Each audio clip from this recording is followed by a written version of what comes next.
সুব্রত মাঝে মাঝে খুব কড়া কড়া কথা বলে হয়েছে, তাই না? অবশ্য দেখুন,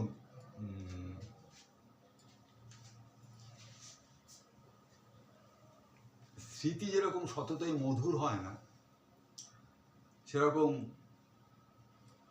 সত্যি কথা সবসময় মধুর হতে পারে না, অসম্ভব ব্যাপার। আমি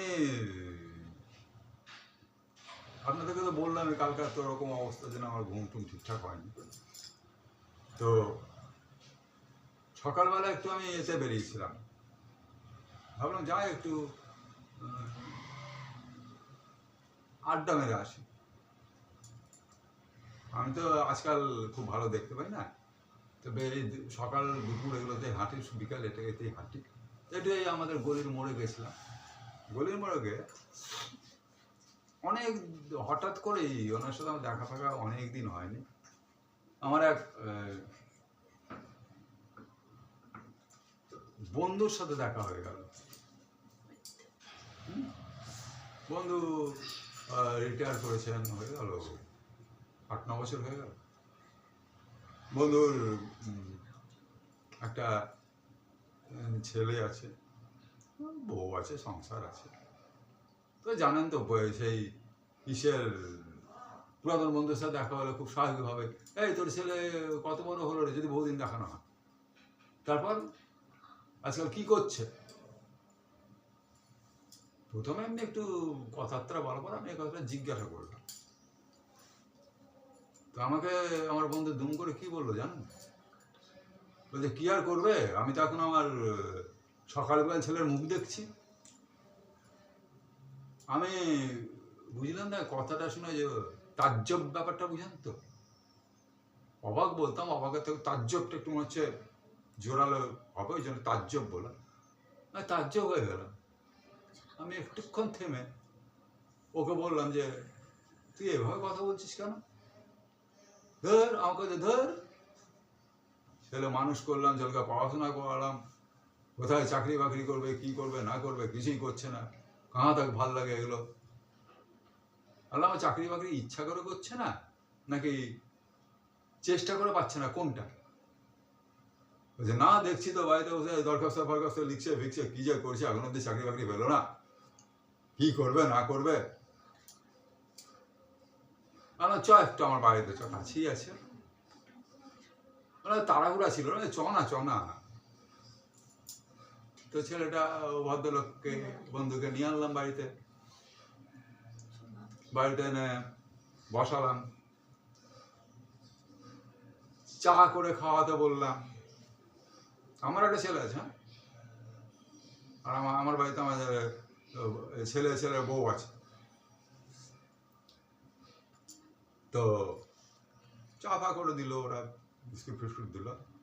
তখন আমি বললাম যে তুই যে আমাকে রাস্তায় ওই কথাটা বললি, যে এখন কি করবো, সকাল বিকাল ছেলের মুখ দেখছি বসে বসে, এটা তুই কতটা ঠিক করেছিস? বলছে কেন, আমি কি অন্যায় বলেছি? বলছে আচ্ছা তুই খুব চিন্তা ভাবনা করে কথাটা আমাকে বলিস। হ্যাঁ বল। তোর ছেলেটা কি তুই অনাথ আশ্রম থেকে নিয়ে এসেছিলি, রাস্তায় পড়ে পেয়েছিলিস, নাকি তোদের সেই কি বলে সুখের সময় স্মৃতি হিসাবে তৈরি করেছিলি নিজেরা? বিশ্বাস করবেন না, ও না আমার মুখ দেখছে, এরকম হয়েছে চাকরি থেকে কাপ এরকম ভাবে নিয়ে, তুই এটা কি বললি? না তুই বল না। বলছে হ্যাঁ ছেলে। বললাম তোরাই তো ছেলেটাকে এনেছিস না পৃথিবীতে, তোরাই এনেছিস। অতএব ছেলেটাকে মানুষ করা, তার পড়াশোনা করানো, তাকে ঠিকভাবে মানুষ করা, তাকে তার একটা জায়গায় পৌঁছে দেওয়াটা তোর, কিন্তু তোদের আমাদের, এটা তোর আর বলবো না, যে এটা কিন্তু আমাদের দায়িত্ব কর্তব্যের মধ্যে পড়ে, যেহেতু আমরাই আমাদের ছেলে মেয়েদেরকে পৃথিবীতে নিয়ে আসি।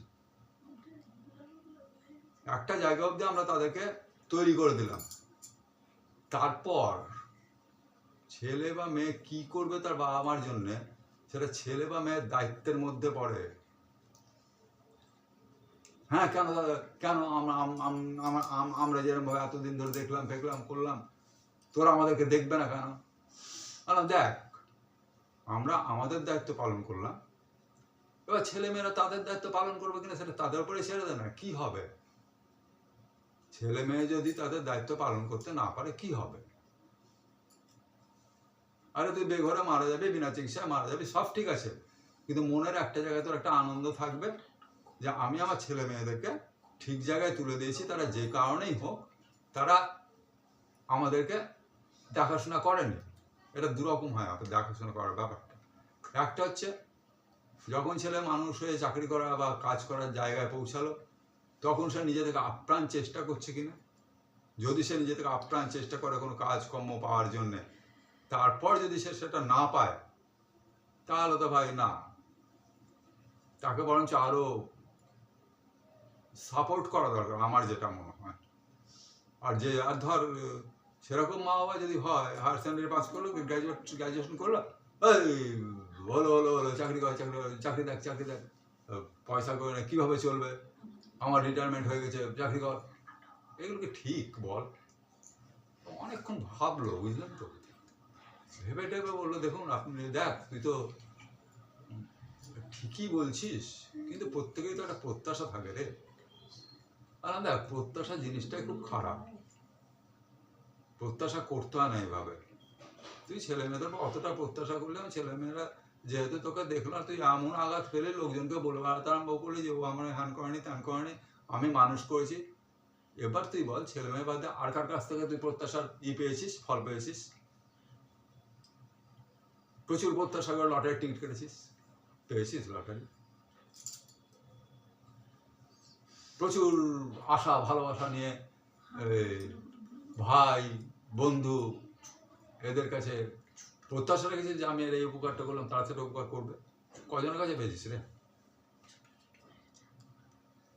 তো দেখুন, আমি হ্যাঁ, ওই বন্ধু কিন্তু চুপ করে থাকলো, থেকে বল তুই যেটা বললি অনেকাংশেই সত্যি। দেখ, এটা তোদের কাছে অনেকাংশ সত্যি হতে পারে, আমার কাছে সবটাই সত্যি। এটা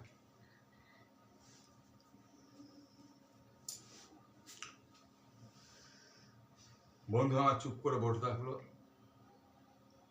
তারপরে বললো আবার আসবো তোর কাছে। তুই আসবি আবার? তো বলছে কেন? বলছে যে আমি বললাম যে তোকে যে আমি এইভাবে কথাবার্তাগুলো বললাম, তো বন্ধু আমাকে বলছে যে না রে, তুই ঠিকই বলেছিস, আমরা যখন ছেলেকে নিজেরা আনছি তখন আমাদের দায়িত্ব থাকে ছেলে মেয়েদেরকে মানুষ করা, ঠিক জায়গায় পৌঁছে দেওয়া এবং সব কিছু ঠিকঠাক মতো যাতে ওরা পায় সেটা চেষ্টা করা। এরপর ছেলে মেয়ে কী করবে না করবে সেটা ছেলেদের দায়িত্ব কর্তব্যের ওপরে নির্ভর করে। আমি যদি আমার ছেলে মেয়েদেরকে সেই দায়িত্ব কর্তব্যবোধটা বুঝাতে না পারি, তাহলে তো তাদের ক্ষেত্রেও কিছু কিছু গাফিলতি ঘটবেই না। এটা কিন্তু সেই বন্ধু বলল। তোকে অনেক ধন্যবাদ, তুই আবার আসিস। এটা জানতে আমার হঠাৎ করেই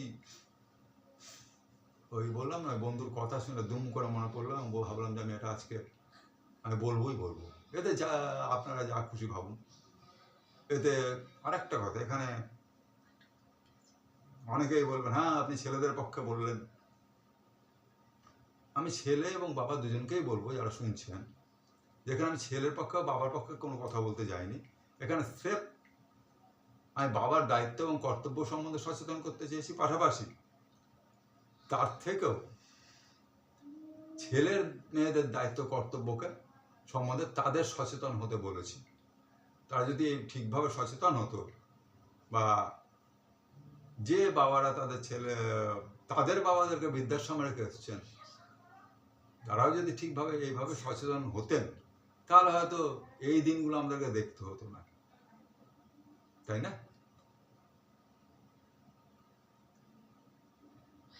জানি না আপনাদের আমার কথা কেমন লাগলো।